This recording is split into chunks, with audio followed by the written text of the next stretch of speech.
النهار تذكرة لأولي القلوب والأبصار وتبصرة لذوي الألباب والاعتبار. أشهد أن لا إله إلا الله وحده لا شريك له وأشهد أن محمدا عبده ورسوله الذي لا نبي بعده.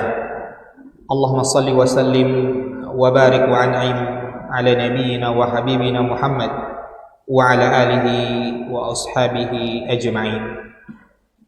سبحانك اللهم لا علم لنا إلا ما علمتنا إنك أنت العليم الحكيم. اللهم علمنا ما ينفعنا وانفعنا بما علمتنا وزدنا علما. Bapak Ibu kaum muslimin, kaum muslimat rahimani wa rahimakumullah. Alhamdulillah, kembali kita tak bosan-bosannya dan tak henti-hentinya memuji Allah Subhanahu wa taala. Atas nikmat Allah kita kembali berkumpul dan bersua di rumah Allah Subhanahu wa taala yang mulia ini dalam rangka untuk tafaqquh fid din, untuk lebih memahami agama kita yang mulia. Karena hanya dengan berjalan di atas jalur agama ini, Bapak Ibu kaum muslimin kaum muslimat, kita akan selamat di dunia dan di akhirat. Ya, maka perjalanan menuju Allah Subhanahu wa taala itu adalah perjalanan yang sangat panjang. Sedangkan kita berjalan di atasnya ya dengan sangat lambat.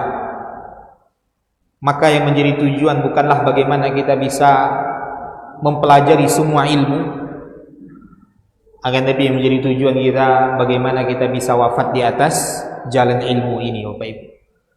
Ya, karena banyak sekali hadis-hadis Nabi sallallahu alaihi wasallam yang memberikan kepada kita motivasi untuk terus semangat mempelajari syariat Allah Subhanahu wa taala yang mulia. Nabi sallallahu alaihi wasallam mengatakan, "May yuridillahu bihi khairan yufaqihu fid din." Siapa yang Allah Subhanahu wa taala inginkan padanya kebaikan, Allah fahamkan ia terhadap agama.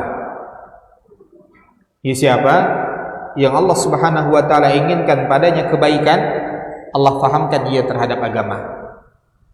Maka pemahaman kebalikan dari hadis yang mulia ini apa, Bapak Ibu?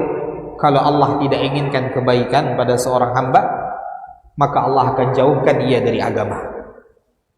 Ya, Allah akan buat dia tidak peduli dengan syariat Allah Subhanahu wa taala yang mulia. Maka Bapak Ibu kaum muslimin kaum muslimat, menuntut ilmu ya adalah suatu hal yang tanpa batas tempat dan batas usia. Kapanpun dan dimanapun kita, teruslah kita berusaha dan semangat untuk mempelajari syariat Allah Subhanahu wa taala yang mulia. Bahkan kalau kita membaca biografi para ulama kita, banyak sekali di antara para ulama kita itu, Bapak Ibu kaum muslimin kaum muslimat, yang mana mereka baru mulai belajar syariat itu di usia tua mereka. Akan tapi belajar mereka bukan belajar yang biasa, karena mereka tahu mereka telah terlambat, sehingga akhirnya apa? Mereka menjadi ulama besar di zamannya. Sebut saja Imam Ibnu Hazm ya rahimahullahu taala. Ya, beliau itu baru mulai serius belajar syariat di usianya 26 tahun. Ya, itu pun dikarenakan ketika beliau masuk masjid di waktu asar, ya beliau langsung duduk, lalu ditegur oleh jemaah masjid yang lain. Ya, kenapa langsung duduk? Kenapa tidak salat tahiyat masjid? Ya, maka akhirnya beliau pun salat tahiyatul masjid. Selesai salat asar, takut kena tegur lagi, ya Bapak Ibu, beliau salat. Ya, beliau salat. Ternyata kena tegur. Ya, tidakkah engkau tahu tidak ada salat sunnah setelah salat asar? Maka mengetahui akan hal ini banyak sekali yang belum ia ketahui daripada syariat yang mulia ini, maka beliau bertekad ia akan serius mempelajari syariat yang mulia ini, sehingga beliau menjadi salah seorang ulama besar ya bagi umat ini. Ya, begitu pun dengan para ulama-ulama yang lain, sebutkan saja seperti Imam Al-Kisai, ya salah seorang ulama besar, ahli qiraat, ahli Al-Quran, ahli nahwu, ahli bahasa. Itu disebutkan oleh Imam Az-Zahabi rahimahullahu ta'ala, beliau baru belajar di usia tuanya. Ia baru mulai belajar di usia tuanya. Maka Bapak Ibu kaum muslimin, kaum muslimat yang dimuliakan oleh Allah Subhanahu wa taala, ya jadi tidak ada batasan usia dalam mempelajari syariat Allah Subhanahu wa taala. Maka ilmu itu ya hendaklah kita terus pelajari dan berdoa kepada Allah Subhanahu wa taala agar Allah Subhanahu wa taala membukakan hati kita untuk menerima dan mengamalkan apa yang telah kita pelajari. Bapak Ibu kaum muslimin, kaum muslimat yang dirahmati oleh Allah Subhanahu wa taala, pada malam hari yang berbahagia ini kita ingin sedikit mengingatkan ya tentang persiapan yang harus kita lakukan untuk menyambut bulan Ramadan. Ya agar Ramadan kita Bapak Ibu kaum muslimin, kaum muslimat tidak menjadi Ramadan yang biasa. Ya karena kita khawatir Bapak Ibu kaum muslimin, kaum muslimat, kita masuk pada hadis Nabi sallallahu alaihi wasallam yang mana beliau sallallahu alaihi wasallam mengatakan raghima anf, raghima anf, raghima anf. Nabi sallallahu alaihi wasallam celaka, celaka, celaka. Ya siapa mereka yang didoakan celaka oleh Nabi sallallahu alaihi wasallam? Kalau Nabi mengatakan celaka Bapak Ibu, itu bukan satu hal yang biasa. Itu satu hal yang luar biasa. Maka ya bertanya para sahabat Nabi sallallahu alaihi wasallam kepada baginda sallallahu alaihi wasallam, siapa mereka wahai Rasul sallallahu alaihi wasallam yang kau sebutkan celaka, celaka, celaka? Maka di antara mereka yang disebutkan oleh Nabi sallallahu alaihi wasallam adalah man ja'ahu Ramadan thumma salakha wa lam yughfar lahu, yaitu orang yang datang padanya bulan Ramadan, lalu Ramadan tadi berlalu sedangkan dosanya tidak diampuni oleh Allah Subhanahu wa taala. Maka orang ini celaka, celaka, celaka. Ya maka Bapak Ibu kaum muslimin, kaum muslimat yang dirahmati oleh Allah Subhanahu wa taala, ini peringatan keras dari Nabi sallallahu alaihi wasallam yang harus kita renungkan. Itulah berlalu belasan atau bahkan puluhan Ramadan dalam hidup kita. Namun adakah di antara Ramadan yang telah berlalu dalam hidup kita Bapak Ibu kaum muslimin, kaum muslimat, menjadikan kita menjadi hamba-hamba yang bertakwa kepada Allah Subhanahu wa taala? Takwa sebagaimana yang didefinisikan oleh sahabat Ali bin Abi Thalib radhiyallahu taala anhu. Apa itu takwa? Al-khaufu minal jalil. Takwa adalah rasa takut yang dimiliki oleh seorang hamba terhadap Allah Subhanahu wa taala yang maha mulia. Adakah dari sekian banyak Ramadan yang kita lalui ya Bapak Ibu kaum muslimin, kaum muslimat, menjadikan kita hamba yang bertakwa, dari hamba yang takut kepada Allah Subhanahu wa taala? Al-khaufu minal jalil. Lalu apa katanya berikutnya? Wal 'amalu bit-tanzil. Itu takwa adalah mengamalkan apa yang telah diturunkan oleh Allah Subhanahu wa taala. War-ridha bil qalil. Dan takwa adalah bagaimana kita bisa ridha, bisa menerima apa yang Allah berikan kepada kita walaupun sedikit. Wal isti'dadu liyaumir rahil. Dan takwa itu kata beliau adalah apakah kita sudah melakukan persiapan untuk kematian atau tidak. Maka itu takwa. Itu di antara definisi takwa yang disebutkan oleh sahabat Ali bin Abi Thalib radhiyallahu taala anhu. Maka pertanyaan terbesar yang harus kita tanyakan pada diri kita masing-masing Bapak Ibu kaum muslimin, kaum muslimat, sudahkah sekian banyak Ramadan yang berlalu dalam hidup kita, Ramadan tadi menjadikan kita hamba-hamba yang bertakwa, hamba-hamba yang takut kepada Allah Subhanahu wa taala, hamba-hamba yang telah mengamalkan syariat yang mulia ini, hamba-hamba yang telah ridha dengan ketetapan Allah Subhanahu wa taala, hamba-hamba yang telah melakukan persiapan untuk kematiannya. Maka Bapak Ibu kaum muslimin, kaum muslimat yang dimuliakan oleh Allah Subhanahu wa taala, Kesalahan terbesar kita ketika memasuki bulan Ramadan, kita tidak melakukan persiapan apa-apa sebelum memasuki bulan yang mulia tersebut. Padahal ya para ulama salaf, ya para ulama kita yang telah mendahului kita, mereka adalah orang-orang yang sangat merindukan kedatangan bulan Ramadan. Rindu mereka Bapak Ibu untuk kembali bersua dengan bulan Ramadan. Bahkan disebutkan oleh Al-Imam Yahya bin Katsir rahimahullahu ta'ala, para sahabat Nabi sallallahu alaihi wasallam, ya, dan para ulama yang datang setelah mereka, 6 bulan sebelum datangnya bulan Ramadan mereka telah berdoa kepada Allah agar Allah kembali pertemukan mereka dengan bulan Ramadan. Adakah perasaan yang sama kita rasakan Bapak Ibu kaum muslimin kaum muslimat untuk kembali bersua dengan bulan Ramadan yang bukan hanya sekadar euforia, tapi benar-benar mengetahui keagungan dan kemuliaan bulan Ramadan ini? Maka di antara doa mereka, kata Imam Yahya bin Katsir rahimahullahu ta'ala, mereka berdoa kepada Allah subhanahu wa ta'ala, Allahumma sallimna ila Ramadan wa sallim lana Ramadan wa tasallamhu minna mutaqabbala. Ya Allah, selamatkan kami untuk sampai pada bulan Ramadan, karena tidak ada di antara kita yang tahu apakah ia akan kembali bertemu dengan bulan Ramadan atau tidak. Ramadan sampai hari kiamat setiap tahunnya akan terus berulang Bapak Ibu. Ketika telah habis Ramadan tahun ini, dia akan datang di tahun yang akan datang. Namun kita tidak bisa memastikan apakah kita bisa kembali bertemu dengan Ramadan atau tidak. Ramadan yang ada di hadapan kita saat ini Bapak Ibu, yang tidak kurang daripada sebulan lagi, itu adalah waktu yang sangat dekat.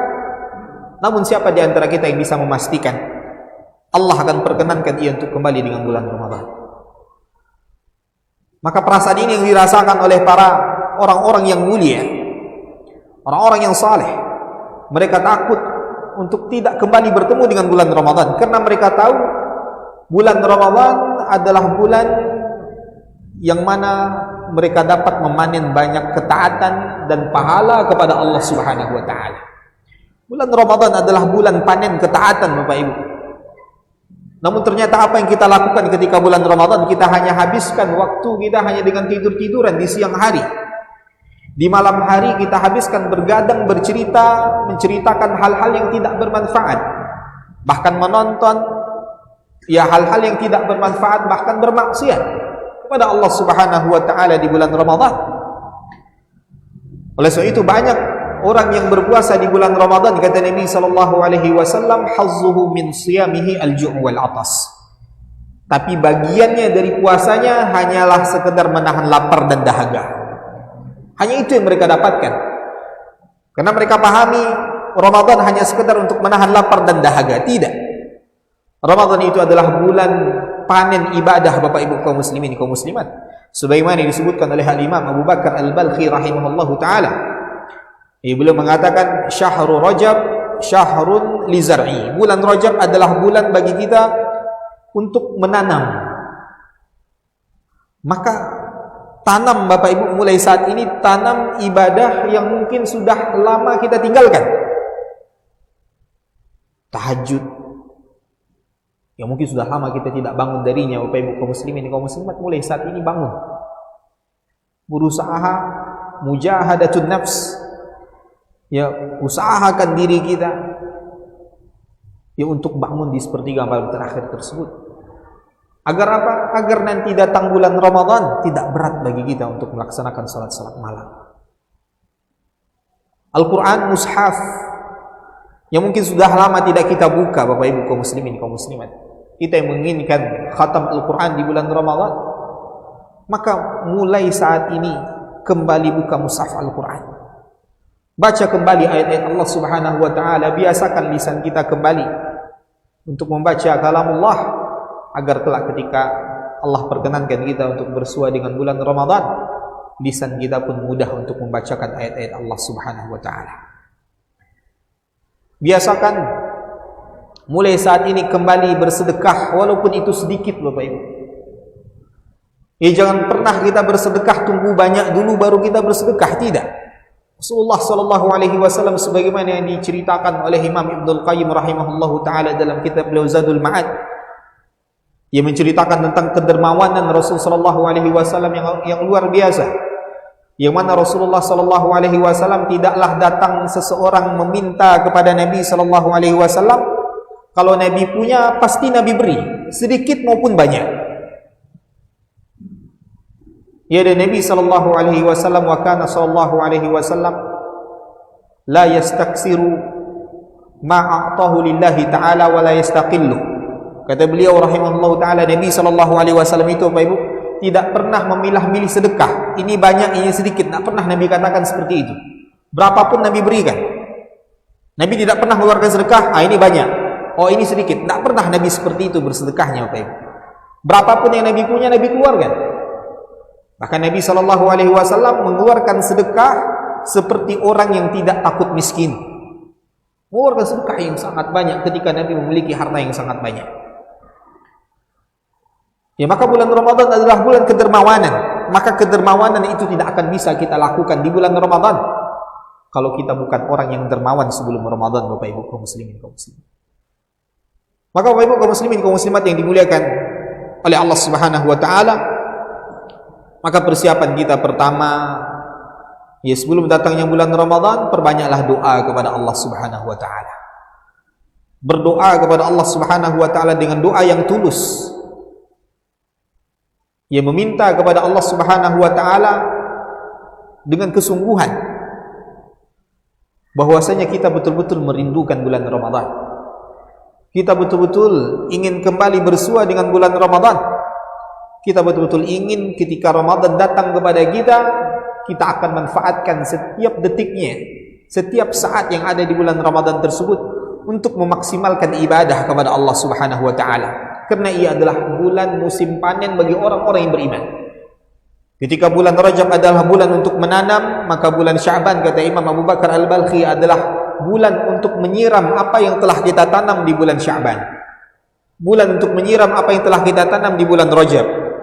Maka bulan Sya'ban adalah bulan untuk menyiramnya.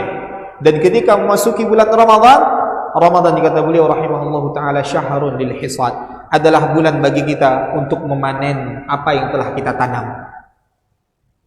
Maka kalau kita sebelumnya tidak pernah menanam Bapak Ibu, apa yang ingin kita panen ketika musim panen itu datang?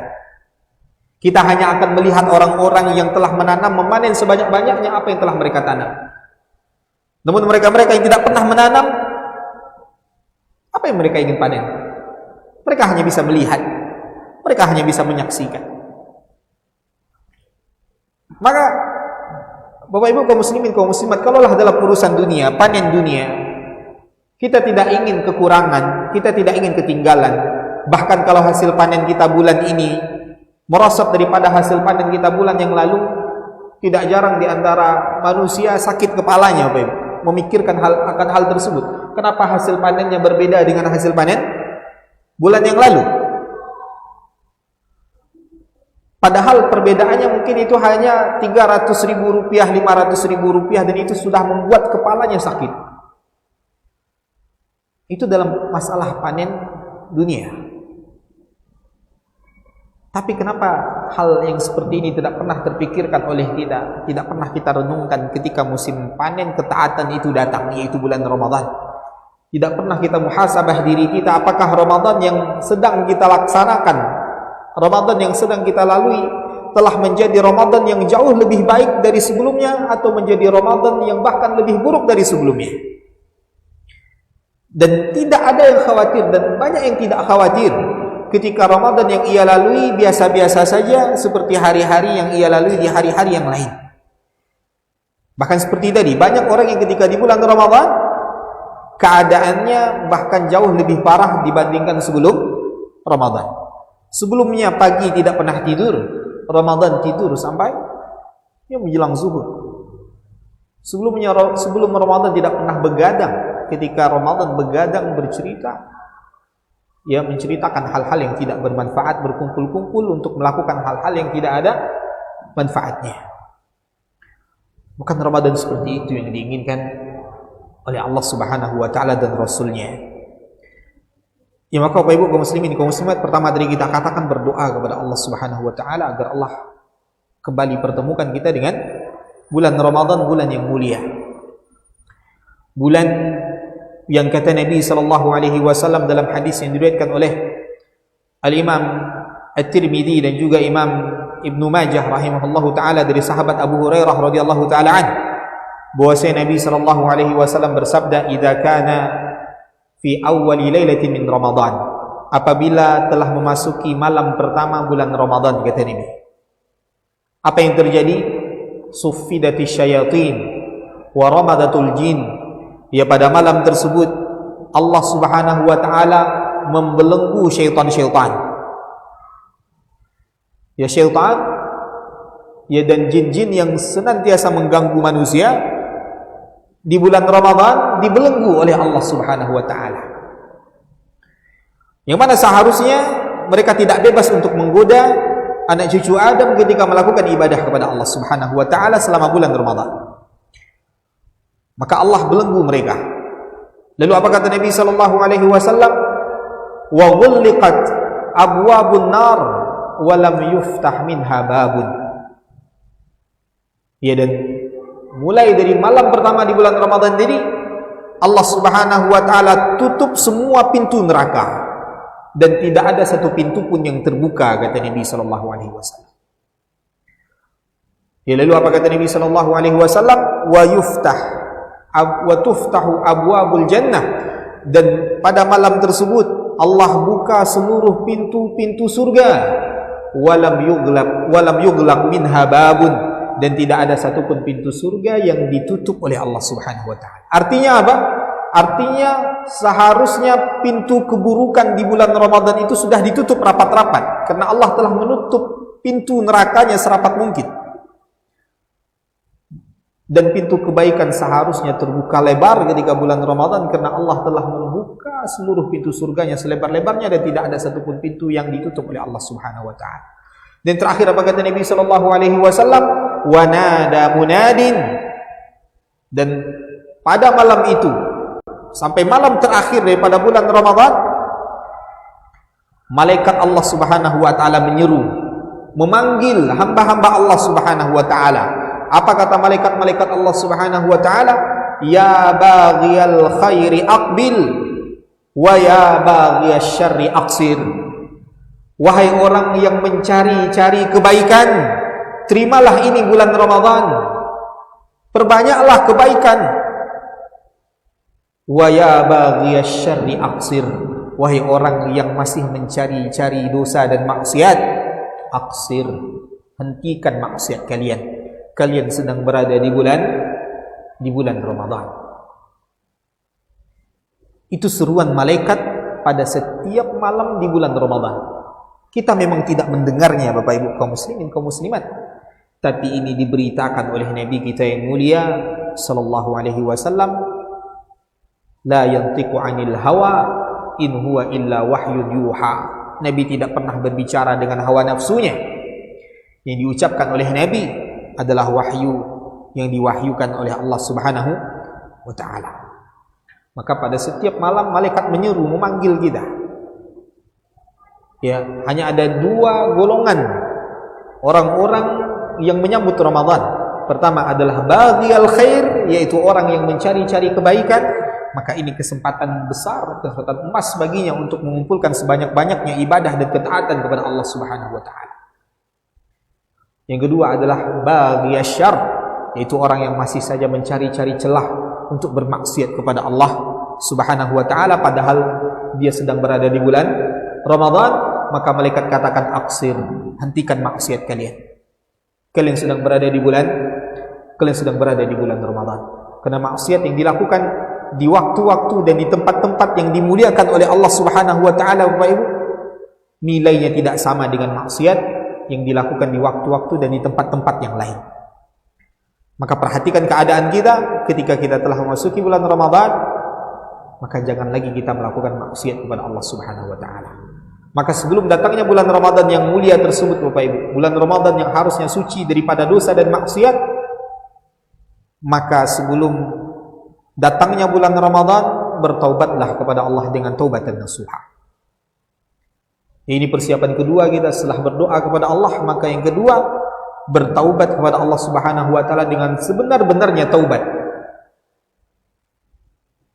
Taubatan nasuha, Bapak Ibu kaum muslimin, kaum muslimat, sebagaimana yang disebutkan oleh Imam An-Nawawi rahimahullahu taala dalam kitab Riyadhus Shalihin. Setidaknya harus ada 4 syarat yang terpenuhi apabila kita ingin bertaubat kepada Allah Subhanahu wa taala dengan taubatan nasuha, dengan taubat yang sebenar-benarnya taubat. Yang pertama, kata beliau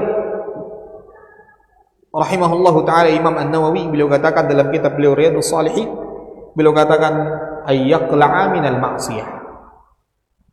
Yang pertama, ketika dia ingin bertaubat, hendaklah dia tinggalkan maksiat ini. Jangan lagi dia lakukan. Tinggalkan maksiat tersebut. Ya, maka Bapak Ibu, dosa apapun itu, jangan mengira hanya sekedar zina, jangan mengira hanya sekedar minum khamar, jangan mengira hanya sekedar makan riba. Dosa apapun itu, sekecil apapun itu, hendaklah kita bertaubat darinya, memohon ampun kepada Allah Subhanahu wa taala, bertaubat kepada Allah dengan taubatan nasuha. Dosa mata kita, dosa telinga kita, dosa lisan kita, dosa tangan kita yang mungkin masih menzalimi orang lain, dan dosa apapun itu, Bapak Ibu kaum muslimin, kaum muslimat, mulailah kita bertaubat kepada Allah Subhanahu wa taala mulai saat ini dengan taubatan nasuha. Itu dengan apa? Tinggalkan semua dosa dan maksiat ini. Lalu yang kedua, kata beliau, hendaklah dia menyesali maksiat yang telah dia kerjakan. Harus ada penyesalan dalam hatinya ketika dia melakukan maksiat kepada Allah Subhanahu wa taala. Maka periksa hati kita, Bapak Ibu kaum muslimin, kaum muslimat, adakah penyesalan di dalam hati kita ketika kita melakukan dosa dan maksiat kepada Allah? Kalau masih ada penyesalan tersebut, itu pertanda kebaikan pada diri kita. Karena siapa di antara kita yang tidak pernah melakukan dosa? Semua kita ini adalah para pendosa, Bapak Ibu kaum muslimin, kaum muslimat. Sesoleh apapun kita saat ini, setaat apapun kita saat ini, kita ini para pendosa. Kita ini orang yang selalu melakukan maksiat kepada Allah Subhanahu wa taala. Ya, maka bertaubatlah kepada Allah Subhanahu wa taala dengan taubatan nasuha. Pertama, dengan meninggalkan dosa tersebut. Kedua, dengan menyesalinya. Ketiga, bertekad di dalam hatinya dengan tekad yang kuat dia tidak akan mengulangi lagi perbuatan dosa dan maksiat yang telah dia lakukan tadi. Kalau 3 hal ini yang berkaitan dengan dosa antara hamba dengan Rabb-nya. Ya, dosa antara hamba dan Rabb-nya. Dosa antara kita dan Allah cukup dengan 3 syarat ini. Itu kita tinggalkan maksiat ini, kita sesali, dan kita bertekad di dalam hati kita tidak akan mengulanginya kembali dan memohon ampun kepada Allah Subhanahu wa taala. Yang keempat, syarat yang keempat ini berkaitan dengan dosa dan maksiat yang kita lakukan dengan sesama makhluk, yaitu kezaliman yang kita lakukan kepada orang lain. Maka dosa kezaliman yang kita lakukan kepada orang lain, Bapak Ibu kaum muslimin, kaum muslimat, dosa tersebut tidak akan diampuni oleh Allah Subhanahu wa taala sampai orang yang kita zalimi memaafkan kesalahan kita. Maka yang keempat, kalau itu berkaitan dengan hak sesama manusia, maka minta maaflah kepada orang tersebut agar ia memaafkan kesalahan yang pernah kita lakukan kepadanya. Mungkin lisan kita yang pernah menggunjingnya, yang pernah menceritakan aibnya, yang pernah menyakitinya dengan kata-kata kita. Kita harus meminta maaf kepadanya agar kita mendapatkan ampunan dari Allah Subhanahu wa taala. Tangan kita yang pernah menzalimi teman kita, tetangga kita, siapapun itu, atau mungkin bahkan keluarga kita, ada yang haknya kita ambil dan seterusnya, maka mohon maaf kepadanya agar ia berkenan memaafkan kesalahan kita, baru taubat kita diterima oleh Allah Subhanahu wa taala. Ya, Imam Syekhul Islam Ibnu Taimiyah rahimahullahu taala dalam kitab beliau Risalah fil Halal wal Haram, ya, tentang pesan beliau tentang yang halal dan yang haram, ya, beliau ceritakan tentang sahabat yang mulia Ibnu Mas'ud radhiyallahu taala anhu, Ya, ketika Ibnu Mas'ud pernah suatu ketika membeli seorang budak, dibeli oleh Ibnu Mas'ud tapi duitnya kurang. Ya, maka dia bawa budak ini pulang sembari mengambil kekurangan duitnya. Ya, maka ketika dia bawa budak ini pulang, dia ambil kekurangan duitnya, lalu dia kembali ke pasar, dia tidak temukan penjual tadi, Bapak Ibu. Penjual tadi telah pergi, dan dia tidak kenal siapa yang menjual budak tadi. Kalau kita, Bapak Ibu, kaum muslimin, kaum muslimat, kita mungkin akan katakan penjual tadi telah ridho dengan apa yang kita ambil. Artinya sisa yang tidak kita bayar tadi dianggap lunas. Tidak boleh seperti itu kita berpikirnya, Bapak Ibu. Ibnu Abbas mengajarkan kita akan hal yang mulia ini. Ketika ia tidak dapati penjual tadi ada di pasar, sedangkan dia masih ada hutang kepada penjual tadi, maka dia tidak berpikiran penjual tadi telah mengikhlaskan, tidak. Karena dia tidak menyebutkan. Dari mana kita tahu penjual tadi telah mengikhlaskan atau tidak? Dia tidak pernah menyebutkannya kepada kita. Maka apa yang dilakukan oleh sahabat Ibnu Mas'ud radhiyallahu taala anhu, sisa daripada hutangnya tadi yang belum ia bayarkan kepada penjual tadi, ia sedekahkan atas nama si penjual. Lalu ia berdoa kepada Allah Subhanahu wa taala, ya Allah, ya aku sedekahkan ini untuk si fulan, ya si pemilik budak tadi. Apabila ia menerimanya, ya Allah, kelak pada hari kiamat apabila ia menerimanya, maka itu untuknya. Tapi apabila dia tidak menerimanya, aku siap mengganti apa yang ia minta kelak pada hari kiamat. Maka bahaya, Bapak Ibu kaum muslimin, kaum muslimat, dosa kezaliman yang kita lakukan kepada orang lain. Ya, dosa kezaliman yang kita lakukan kepada orang lain, itu harus meminta maaf kepada mereka. Ya, kalau kita tidak temukan orangnya, maka kalau itu berkaitan dengan harta, sedekahkan harta tadi atas nama mereka. Kalau itu berkaitan dengan ghibah, berkaitan dengan aibnya yang kita ceritakan, maka tutupi itu dengan memuji-mujinya, dengan menyebutkan kebaikannya, dan memohon ampun kepada Allah Subhanahu wa taala, ya, agar Allah menerima taubat, agar Allah Subhanahu wa taala menerima taubat kita. Ya, maka Bapak Ibu, kalau kita terjadi clash, ya, terjadi salah paham dengan saudara kita, maka cepat-cepatlah kita meminta maaf. Dan ketika kita minta maaf dia tidak memaafkan, bukan berarti zimmah kita telah terbebaskan, tidak. Kita harus terus berusaha agar dia memaafkan kita, karena memang kesalahannya dari kita. Terlebih lagi kita akan memasuki bulan Sya'ban, bulan yang mulia, ya, bulan yang Nabi SAW banyak berpuasa padanya. Ya, kata Ibunda Aisyah ummul mukminin radhiyallahu taala anha menceritakan tentang keadaan Nabi SAW ketika memasuki bulan Sya'ban. Beliau radhiyallahu taala anha mengatakan, "Ma ra'aitu Rasulullah SAW fi syahrin aktsaru minhu siyaman min Sya'ban." Aku tidak pernah melihat Nabi SAW banyak melakukan puasa melebihi puasa yang ia lakukan pada bulan Ramadan, pada bulan Sya'ban. Ya, aku tidak pernah melihat Nabi SAW banyak melakukan puasa di luar Ramadan melebihi puasa yang ia lakukan di bulan Sya'ban. Usamah bin Zaid radhiyallahu taala anhu bertanya kepada Nabi, kenapa Nabi SAW banyak berpuasa di bulan Ramadan, di bulan Sya'ban? Ya, maka kata Nabi SAW, "Dzaka syahrun yughfalun nasu anhu." Itu adalah bulan di mana kebanyakan manusia lalai darinya. Banyak manusia lalai di bulan Sya'ban. Mereka menyangka bulan Sya'ban bulan yang biasa-biasa saja, tidak bulan haram. Ya, maka Bapak Ibu kaum muslimin, kaum muslimat, bulan Sya'ban walaupun dia bukan bulan haram, tapi dia adalah bulan yang mulia. Tidak sedikit para ulama yang menggandengkan bulan Sya'ban ini seperti rawatib bagi salat wajib, seperti ibadah rawatib bagi salat wajib. Ya, sebagaimana salat wajib kita, ya, sebagiannya ada salat qabliyah dan salat ba'diyah, begitu pun dengan puasa di bulan Ramadan, ada puasa qabliyahnya, ada puasa ba'diyahnya. Puasa qabliyahnya kapan? Yaitu di bulan Sya'ban. Puasa ba'diyahnya adalah puasa 6 hari di bulan Syawal.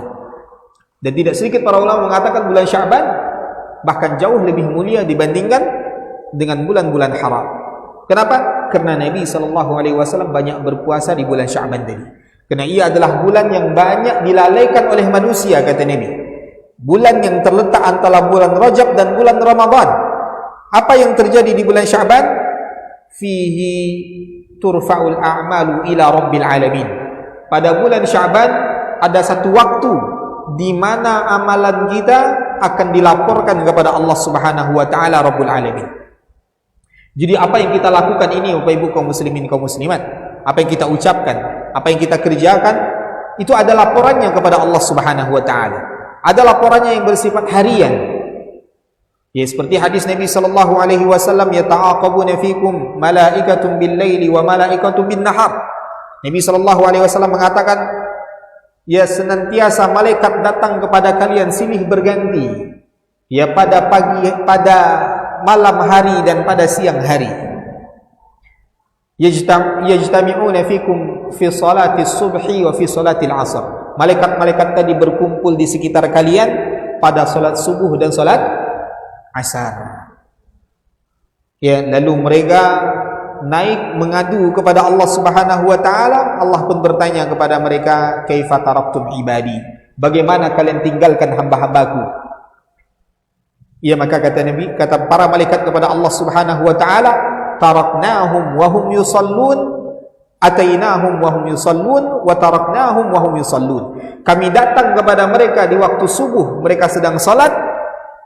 Kami tinggalkan mereka di waktu asar, mereka sedang salat. Ya, maka itu laporan malaikat-malaikat Allah yang berupa laporan harian. Mereka akan melaporkan setiap waktu subuh, ya, dan setiap waktu asar terhadap apa yang telah kita lakukan. Ya, di waktu asar laporan malaikat-malaikat Allah Subhanahu wa taala terhadap apa yang telah kita lakukan di siang hari. Di waktu subuh, ya, laporan malaikat-malaikat kepada Allah Subhanahu wa taala terhadap apa yang telah kita lakukan di malam hari. Dan itu setiap hari, Bapak. Ya, dan itu setiap hari. Dan hadis yang mulia ini juga menunjukkan kepada kita tentang kemuliaan salat subuh dan salat asar. Ya, maka hendaklah kita perhatikan akan hal ini. Dan juga ada laporan amalan kita yang sifatnya mingguan. Itu setiap hari Kamis. Ya, maka Nabi sallallahu alaihi wasallam ia senantiasa menjaga puasa Senin dan Kamis, karena ia ingin ketika amalannya dilaporkan ia sedang melakukan puasa kepada Allah Subhanahu wa taala. Kemudian yang ketiga, ada sifatnya tahunan. Yaitu kapan? Di bulan Sya'ban. Di bulan Sya'ban harinya kapan tidak diberitahukan oleh Allah Subhanahu wa taala. Hanya saja Nabi mengatakan padanya ada satu waktu di mana amalan kita akan dilaporkan kepada Allah Subhanahu wa taala. Wa uhibbu ay yurfa'a amali wa ana sha'im. Dan aku ingin ketika amalanku diangkat, aku sedang melakukan puasa. Subhanallah. Padahal beliau sallallahu alaihi wasallam seorang nabi, seseorang yang tidak mungkin ada catatan amalannya berupa keburukan sedikit pun. Akan tapi apa? Akan tapi beliau sallallahu alaihi wasallam ingin ketika amalannya diangkat kepada Allah Subhanahu wa taala, ia sedang melakukan puasa. Dan betapa malunya kita dan betapa hinanya kita kaum muslimin kaum muslimat yang dimuliakan oleh Allah, ketika amalan kita dilaporkan kepada Allah, kita sedang melakukan dosa dan maksiat kepada Allah Subhanahu wa taala. Yang menjadi penutup catatan amalan kita sedang melakukan dosa dan maksiat kepada Allah Subhanahu wa taala. Waliyazubillah. Kemudian apalagi yang terjadi di bulan Sya'ban, Bapak Ibu kaum muslimin kaum muslimat yang dimuliakan oleh Allah Subhanahu wa taala? Kenapa tadi kita katakan kita harus bertaubat kepada Allah Subhanahu wa taala dengan taubat dan nasuha semenjak saat ini? Ya, dan kalau itu berkaitan dengan dosa kita dengan sesama hamba, minta maaf kepada mereka. Kenapa? Karena di bulan Sya'ban ini kata Nabi sallallahu alaihi wasallam dalam hadis yang diriwayatkan oleh Imam Ibnu Majah, Nabi sallallahu alaihi wasallam bersabda, "Innallaha la yattali'u fi lailatin nisfi min Sya'ban." Allah Subhanahu wa taala akan melihat hamba-hambanya ya pada malam di pertengahan bulan Sya'ban. Fayaghfiru li jami'i khalqi. maka Allah ampuni semua hamba-hambanya yang beriman. Semua hamba-hambanya yang beriman diampuni oleh Allah Subhanahu wa taala di malam di pertengahan di bulan Sya'ban. Illa li musyrik au musyahid. Kecuali dua orang tidak akan pernah dimaafkan kesalahannya oleh Allah Subhanahu wa taala. Siapa mereka? Yaitu orang yang melakukan kesyirikan dan orang yang masih bertikai. Orang yang masih bertikai maka tidak akan dimaafkan dosanya oleh Allah Subhanahu wa taala. Ini yang harus kita perhatikan Bapak Ibu kaum muslimin kaum muslimat. Ya bahwasanya sebentar lagi. Ya sekarang kita telah masuki 29 Rajab. 1-2 hari lagi kita akan masuki bulan Sya'ban. Maka sekali lagi dia adalah bulan yang mulia. Isilah bulan Sya'ban tersebut dengan ibadah dan ketaatan kepada Allah. Ya sebagai pemanas bagi kita. Ya agar ketika memasuki bulan Ramadan kita tidak terkejut dengan ibadah kepada Allah Subhanahu wa taala. Kita tidak lagi bingung apalagi akan kita kerjakan ketika kita sedang berada pada bulan Ramadan. Maka di antara ibadah terbaik yang dilakukan di bulan Sya'ban ketika kita berada di bulan Sya'ban Bapak Ibu kaum muslimin kaum muslimat sebagai persiapan kita sebelum kedatangan bulan Ramadan, ya bertaubat kepada Allah Subhanahu wa taala dengan taubatan nasuha, kemudian perbanyak ibadah puasa. Ya perbanyak ibadah puasa. Bertaubat kepada Allah dengan taubatan nasuha karena tadi di pertengahan Sya'ban Allah akan melihat seluruh hamba-hambanya.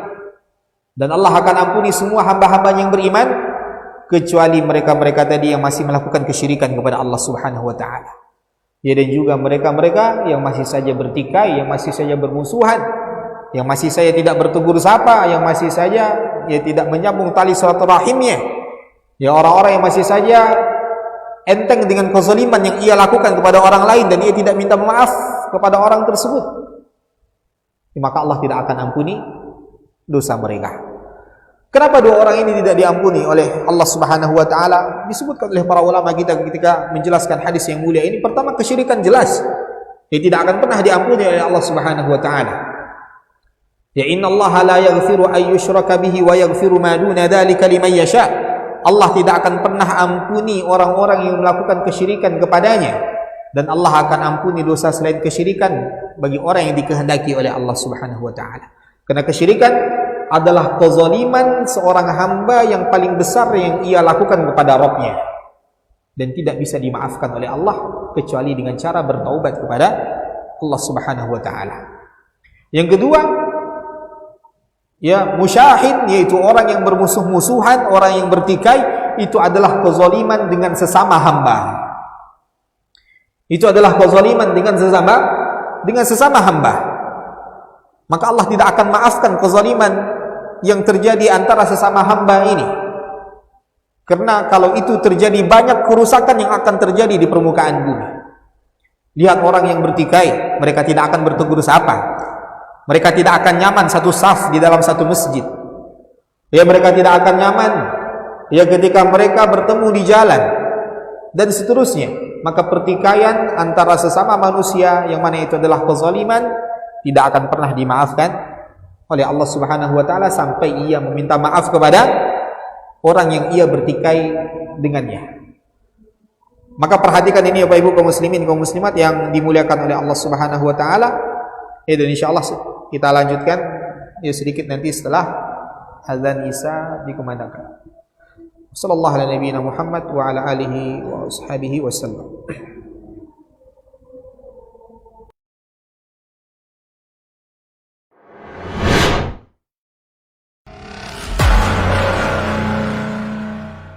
Aku bercita-cita wahai Umar, jika aku memiliki emas sepenuh rumah ini, fa unfiqhu fi sabilillah, aku akan infakkan semuanya di jalan Allah.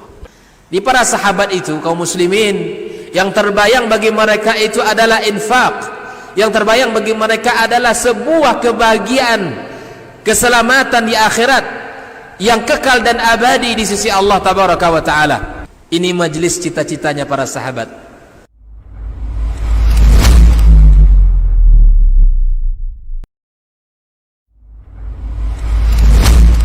Kalau Umar ini subhanallah, yang diinginkannya itu generasi-generasi luar biasa, orang-orang hebat. Lalu kemudian apa yang dilakukan oleh Umar? Fa asta'miluhum fi ta'atillah, aku gunakan mereka ini di dalam ketaatan kepada Allah. Ketika kaum muslimin itu memiliki penyakit namanya wahan, yaitu hubbud dunya wa karahiyatul maut, cinta dunia dan takut akan kematian. Lalu Nabi menjawab dengan yang lebih penting. Apa itu? Madza a'adatta laha, apa yang engkau siapkan untuk kiamat itu. bin Sulaiman tadi, inti yang bisa kita ambil apa? Solehkan diri kita, solehkan diri kita sebelum mencari rezeki. Karena kalau kita tidak soleh, kalau kita tidak bertakwa kepada Allah Subhanahu wa ta'ala dalam mencari rezeki itu akan terasa sulit.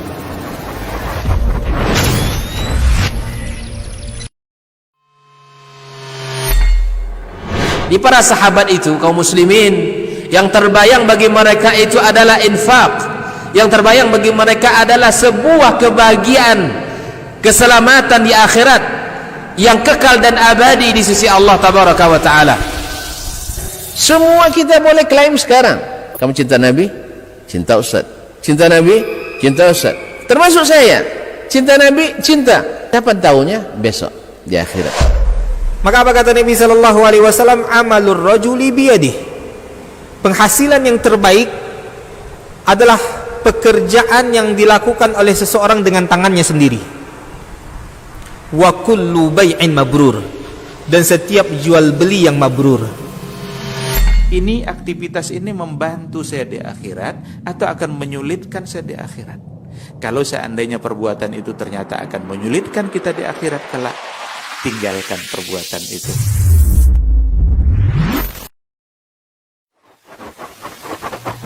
Barometer amal kita saleh tak salehnya di salat kita. Bila salat kita ikhlas dan sesuai dengan sunnah Nabi SAW, maka insya Allah amalan yang lain mengikut. Ini aktivitas ini membantu saya di akhirat atau akan menyulitkan saya di akhirat? Kalau seandainya perbuatan itu ternyata akan menyulitkan kita di akhirat kelak, tinggalkan perbuatan itu. Anta ni'mal jund, kamu adalah sebaik-baik prajurit. Coba lihat, kamu adalah sebaik-baik prajurit, maka tujuannya adalah menghancurkan kehidupan rumah tangga.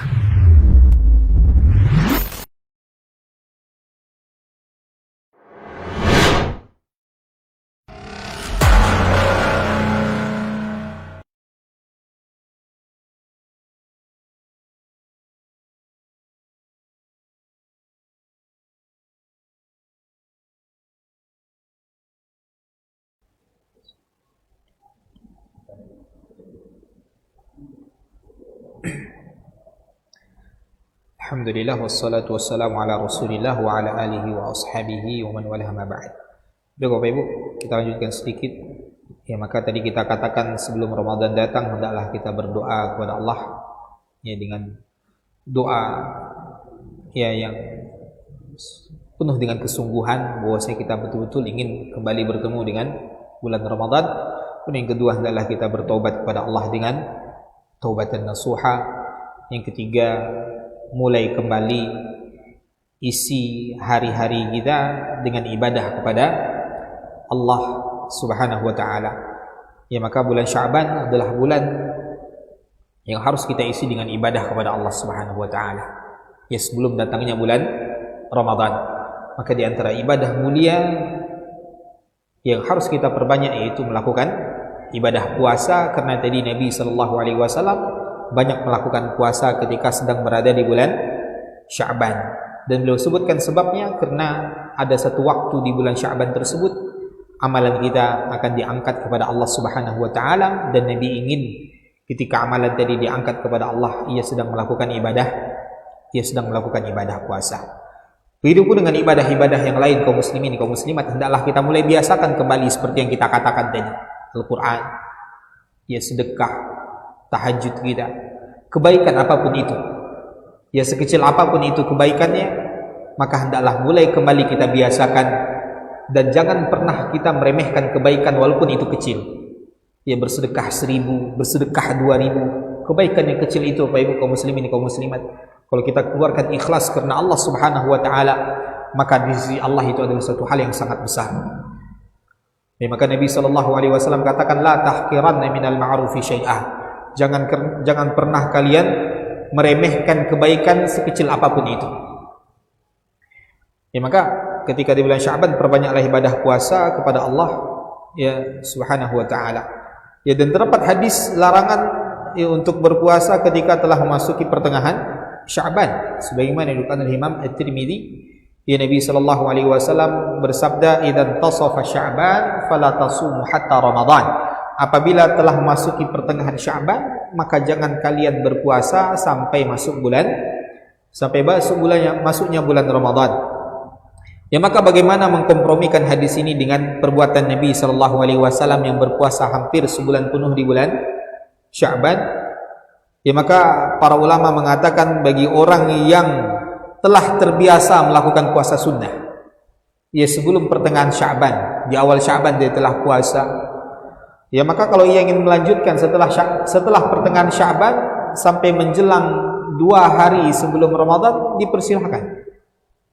Ya, karena larangan yang sangat tegas itu adalah jangan berpuasa 1 hari atau 2 hari sebelum Ramadan. Sebagaimana diriwayatkan oleh Imam Al-Bukhari, ya Nabi SAW bersabda, la tuqaddimu Ramadan bi siyami yaumin aw yaumain. Jangan kalian dahului Ramadan dengan puasa 1 hari atau 2 hari sebelum Ramadan tadi. Itu yang sangat dilarang tegas oleh Nabi SAW. Ya, adapun hadis yang tadi yang diriwayatkan oleh Imam At-Tirmidzi tadi, itu dilarang bagi mereka yang tidak pernah puasa sama sekali. Setelah Ramadan sebelumnya Bapak Ibu, sampai Ramadan saat ini tidak pernah puasa sunnah sama sekali, lalu baru mulai puasa sunnah di pertengahan terakhir daripada bulan Sya'ban, maka jangan, kata dia. Idzan tasafa Sya'ban fala tasumu hatta Ramadan.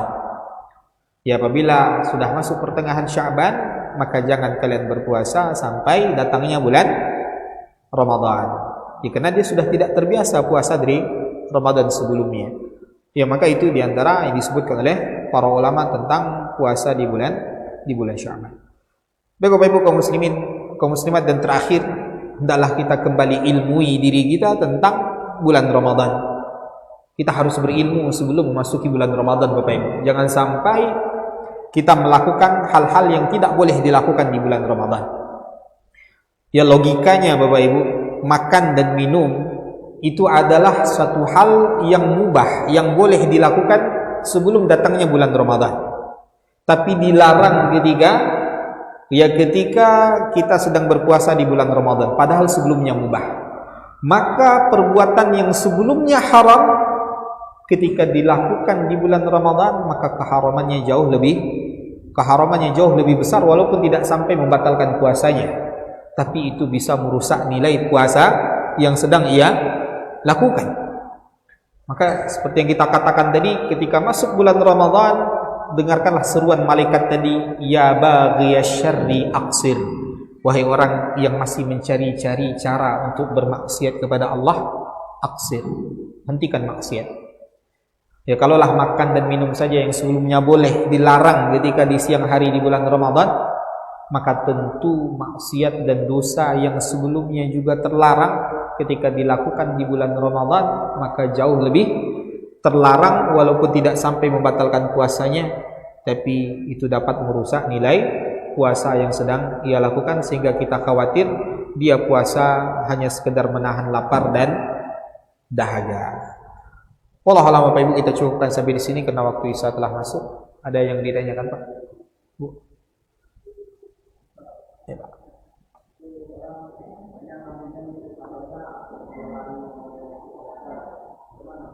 Kenapa Pak? Nisfu Sya'ban apa ini Pak maksudnya? Puasa Sya'ban tadi.